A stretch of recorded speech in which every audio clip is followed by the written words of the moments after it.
제가 가지고 있는 성경 구약 411면에 있습니다.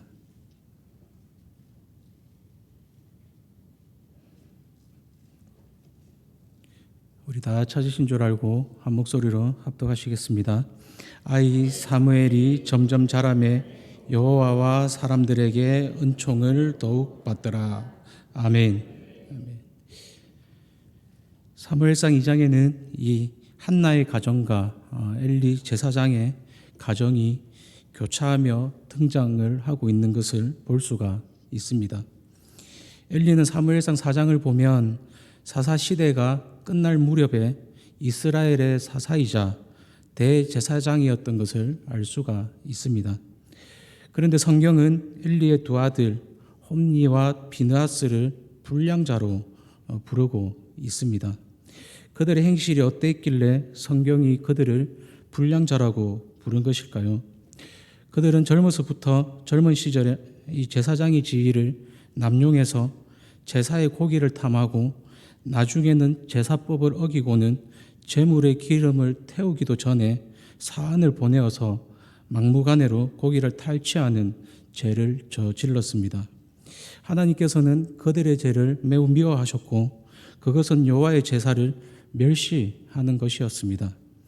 엘리는 자기의 아들들을 너무나 사랑하는 나머지 이스라엘의 영적인 지도자로서 하나님과 사람 앞에서 이렇게 불량하게 행동하는 두 아들을 엄하게 책망했음해야 함에도 불구하고 자기의 아들들의 죄를 제대로 책망하지 않았습니다. 부모로서의 자신의 이 온 힘을 다해서 그들을 막아 세워야 했지만 엘리는 그렇게 하지 않았다라고 하는 것이죠. 한마디로 엘리는 자녀들을 믿음으로 양육하지 않았다라고 하는 겁니다. 그런가 하면 성경에는 엘리가 자기의 아들들을 위해서 한나처럼 간절히 기도했다거나 그들의 신앙 교육을 위해 힘을 기울였다는 말씀이 나오지가 않습니다. 이와 반대로 사무엘을 묘사하는 것을 보니까 오늘 읽은 본문입니다. 아이 사무엘이 점점 자라매 여호와와 사람들에게 은총을 받더라. 아멘. 이 말씀이 왜 귀합니까? 여기 나오는 이 은총이란 단어는 히브리어로 토브라는 단어를 사용합니다. 영어로 말하면 good, beautiful 이런 뜻을 가집니다. 왜 이 단어가 소중한가 보면 성경에서 이 단어를 가장 먼저 사용하신 분이 바로 하나님이십니다. 하나님께서 천지를 창조하시는 그 과정에서 매일매일마다 한 사역 한 사역을 마치시면서 하나님께서 던지시는 감탄사가 있습니다. 바로 하나님이 보시기에 좋았더라는 말씀입니다. 첫째 날에도 둘째 날에도 셋째 날에도 하나님께서 보시기 좋았더라. 창세기 1장 4절을 보니까 빛이 하나님이 보시기에 좋았더라. 그런가 하면 창세기 1장 10절에서도 하나님이 묻을 땅이라 부르시고 모인 물을 바다라 부르시니 하나님이 보시기에 좋았더라. 또 12절에서도 땅이 풀과 각기 종류대로 씨 맺는 채소와 각기 종류대로 씨 가진 열매를 맺는 나무를 내니 하나님이 보시기에 좋았더라. 아멘. 여기에 쓰이는 보시기에 좋았더라가 하나님의 감탄사, 바로 토브라고 하는 겁니다. 그런데도 놀랍게도 어린 사무엘이 하나님이 보시기에 토브, 하나님이 보시기에 굿, 하나님이 보시기에 아름다운 인생이 바로 사무엘이라고 하는 겁니다. 저는 이 한나의 아들 사무엘이 하나님이 보시기에 참 아름다운 인생이라고 평가를 받은 것처럼 저는 확신합니다. 우리 아이들이 어릴 때부터 예수 믿는 가정에서 오늘 예배를 드리는 여러분들의 자녀들이 보시기에 좋았더라. 오늘 여러분들이 하나님이 보시기에 좋았더라. 하나님께서 아름답게 여기시는 복된 인생인 줄로 믿습니다. 자, 옆에 계시는 분들에게 주님을 대신해서 이렇게 칭찬해 주셨으면 좋겠습니다. 당신은 참 아름다운 사람입니다.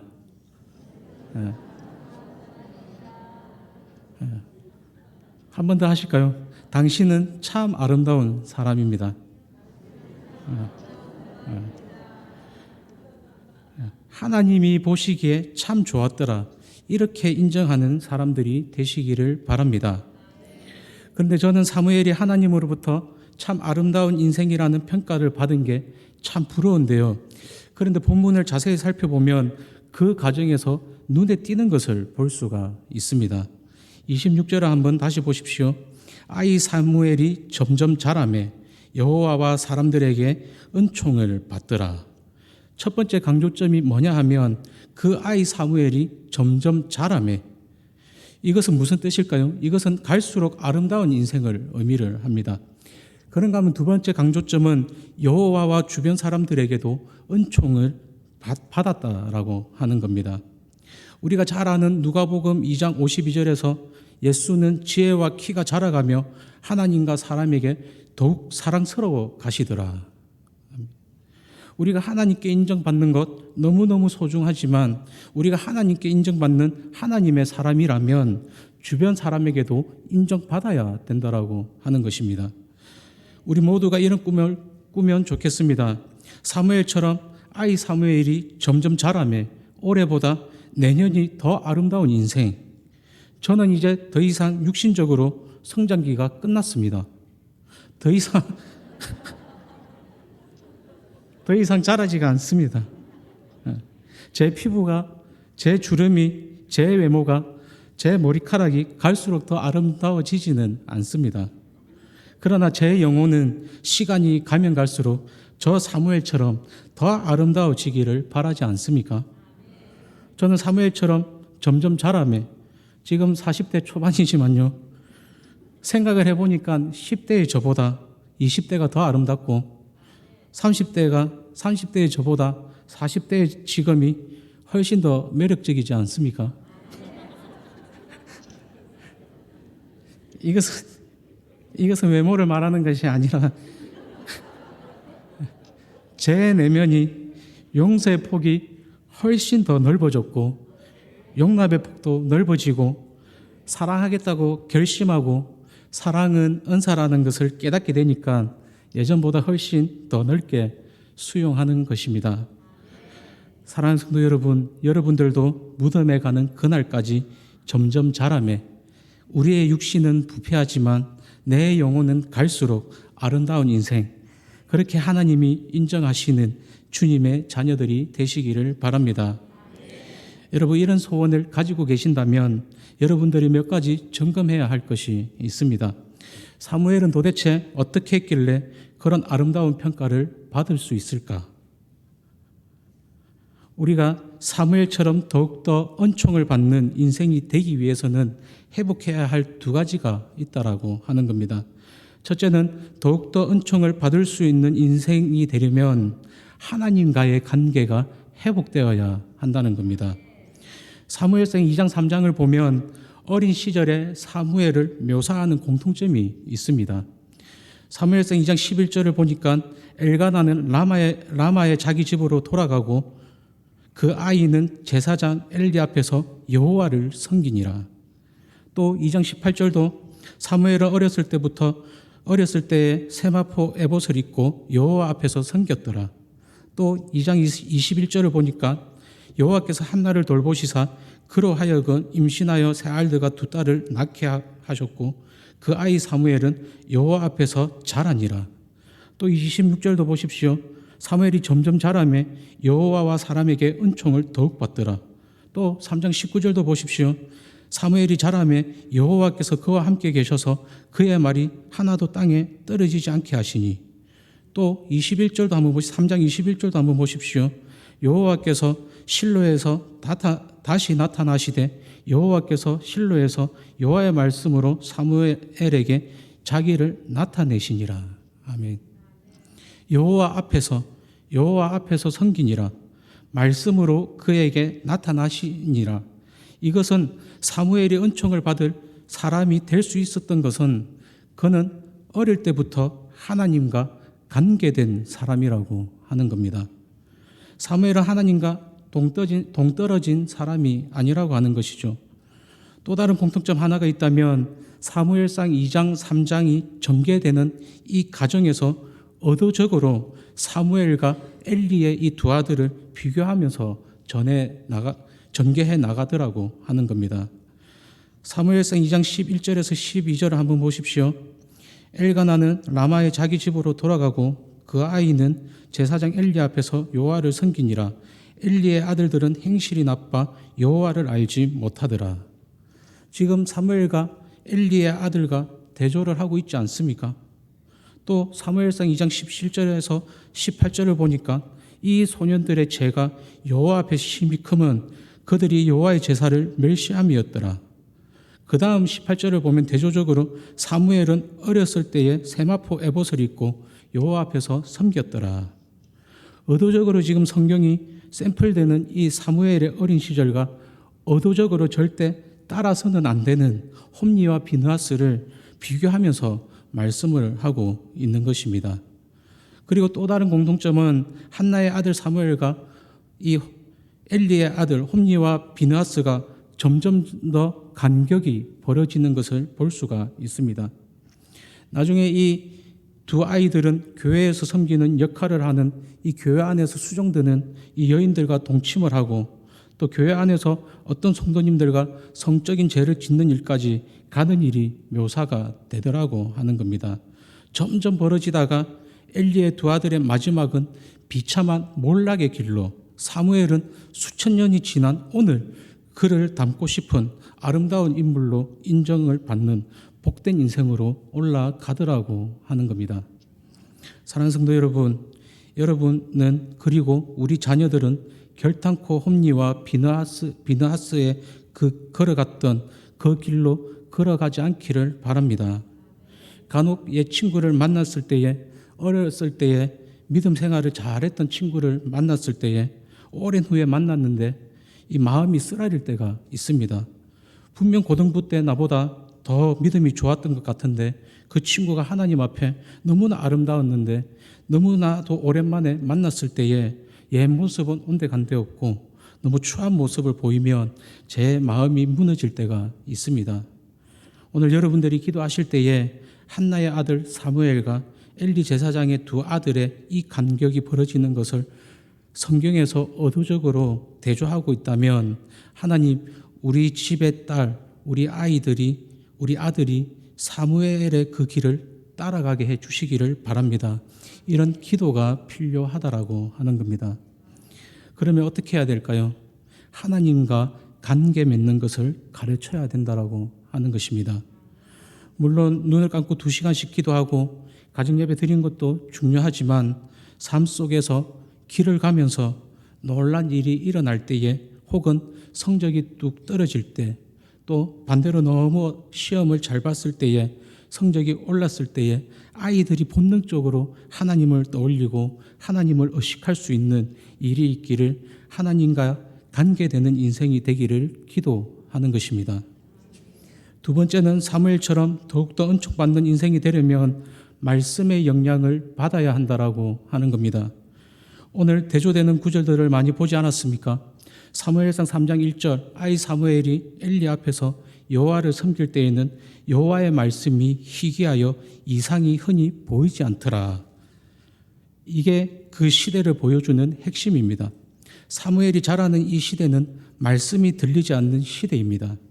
그런데 여기에 반해서 사무엘을 묘사하는 것은 사무엘상 3장 21절을 보니까 여호와께서 실로에서 나타나시되 여호와께서 실로에서 여호와의 말씀으로 사무엘에게 자기를 나타내시니라. 아멘. 이 대조, 말씀이 희귀한 암흑기였는데요. 그런 암흑기를 살아가던 어린 사무엘은 말씀이 들려지는, 말씀으로 나타나는 하나님을 경험한 겁니다. 사랑하는 성도 여러분, 우리 시대가 말씀이 들리지 않으니까 많은 그리스도인들이 말씀을 잘 모릅니다. 사무엘 시대는 성경 말씀, 즉 계시의 말씀이 나오기 전 시대이니까 하나님께서 직접 말씀해 주시기를 얼마나 사모하고 갈망했을까요? 그런데 우리에게 이미 들려지고 있는 이 계시의 완성인 성경이 있습니다. 언제든지 우리는 말씀을 보면 되는데 그런데 말씀을 잘 안 본다라고 하는 것이죠. 여러분이 여러분들의 자녀들이 사무엘처럼 갈수록 아름다운 인생이 되려면 말씀을 가까이 하려고 해야 한다라고 하는 겁니다. 예전을 한번 생각해 보십시오. 워낙 가난하고 먹을 것이 없고 풍금만 있고 아무 기자재도 없고 영상 하나도 없었습니다. 그런데 늘 감동되는 것은 어릴 때 우리 부모님들의 신앙 교육이었습니다. 저희 부모님도 노 바이블, 노 블랙퍼스트. 옛날 기억에 성경을 읽지 않으면 식사를 안 줬던 기억이 있습니다. 아침 6시, 저녁 6시 가정 예배를 드리고 성경 5장을 읽고 3장을 맞춰야 밥을 주는 희한한 집에 태어나서 영의 양식도 안 먹는데 몸은 배고파서 밥은 먹히니, 이게 저희 어릴 때의 부모님들의 신앙 교육이었습니다. 성경을 그렇게 강조했던 기억이 있습니다. 성경 한 구절 암송하면요 100원 용돈 준 게 기억이 나는데요. 그래서 제가 한 번은 짧은 성경 구절을 찾는 게 제 일이었는데요. 그래서 마태복음 17장 5절 말씀 없음, 이런 말씀을 얼마나 사모했는지 모릅니다. 요즘에는 성경을 잘 안 가르칩니다. 그죠? 수능에도 안 나오는데 누가 공부하겠습니까? 갈수록 시대가 혼미하고 갈수록 추한 사람들이 나타나는 현실은 수많은 크리스찬들이 아름다움을 잃어버리는 이유는 우리의 육의 양식인 배가 고파서 허기가 느껴져서 밥을 찾는다면 우리의 영혼의 허기가 져서 영의 양식 성경을 읽어야 한다라고 하는 겁니다. 사랑하는 성도 여러분, 우리 교회가 일상의 기도가 이루어지고 일상에서 말씀이 회복되기를 바랍니다. 사무엘상을 묵상하면서 또 다른 무서운 교훈 하나는 엘리 제사장이 잘못한 것은 첫 번째는 제사장의 역할을 잘못한 것이고 또 다른 하나는 제사장으로서 자녀 교육을 잘못한 겁니다. 그런데 무서운 진리가 뭔가 보니까 엘리가 분명 이 두 가지를 잘못했는데요. 성경이 주로 추궁하는 것을 보니까 자녀 교육 잘못한 거에 그것에 초점을 두고 있더라고 하는 겁니다. 그런 관점으로 사무엘상 2장 3장을 다시 한번 읽어보십시오. 하나님의 관점은 제사장의 역할을 얼마나 잘했냐 못했느냐에 있지 않고 이것보다 자녀 교육을 잘못한 것, 이것이 두려운 것입니다. 사랑하는 성도 여러분, 우리는 한나입니까? 엘리입니까? 우리는 어느 쪽에 더 가깝습니까? 우리는 믿음으로 우리의 자녀들을 양육하고 있을까요? 우리는 기도와 말씀과 예배 가운데 우리 자녀들을 양육할 수 있을까요? 아니면 자녀들을 하나님보다 더 중요하게 여기느라 우리가 마땅히 가르쳐야 할 하나님의 법도를 가르치지 못하고 자녀들을 위해 기도하지 못하고 그들에게 바른 예배를 가르치지 못한 채로 살아가고 있습니까? 한나는 믿음으로 사무엘을 양육했고 엘리는 그의 아들들을 믿음으로 양육하지 못했습니다. 그랬을 때에 그 두 결과가 어떠했는지를 보지 않았습니까? 그렇다면 어떻게 하시겠습니까? 사랑하는 성도 여러분, 믿음으로 우리 자녀들을 양육하시고 자녀들을 위해 더욱 힘써 기도하시고 더욱더 자녀들을 말씀으로 양육하시고 예배 가운데에서 자녀를 양육함으로 어지럽고 혼탁한 이 시대에 우리와 우리의 자녀들이 하나님을 사랑하고 하나님을 의지하고 경외하며 예배하는 사람들로 세워져 갈 수 있게 해달라고 하나님의 은혜를 구하는 저와 여러분들이 되시기를 바랍니다. 오늘 여러분들이 하나님 앞에서 나이는 들어가고 머리는 휘어지고 주름살은 늘어도 엘리처럼 추해지는 인생이 아니라 사무엘처럼 가면 갈수록 더욱더 은총을 받는 저와 여러분들과 여러분들의 자녀들이 되시기를 주님의 이름으로 축복합니다. 그래서 지금이 옛날보다 더 하나님 안에서 빛나는 은혜가 있으시기를 바랍니다. 기도하시겠습니다. 하나님 아버지 감사합니다. 우리의 중심이 늘 하나님을 향하게 하여 주시고 무엇보다 하나님께 의지하고 하나님의 뜻을 살피게 하여 주시고 말씀에서 우리 하나님을 만나는 것을 즐거워하고 기대케 하여 주시옵소서. 하나님 아버지 말씀에서 말씀하시는 하나님께 들으며 겸손과 책임과 소명의 길을 걷게 하여 주시고, 특별히 주님께서 허락하신 자녀들이 믿음의 길을 걸어가게 하여 주시고, 오직 살아계신 하나님께만 영광 돌리며 하나님만을 의지하는 자녀들이 될 수 있도록 인도하여 주시옵소서. 감사하며 예수님 이름으로 기도하옵나이다. 아멘.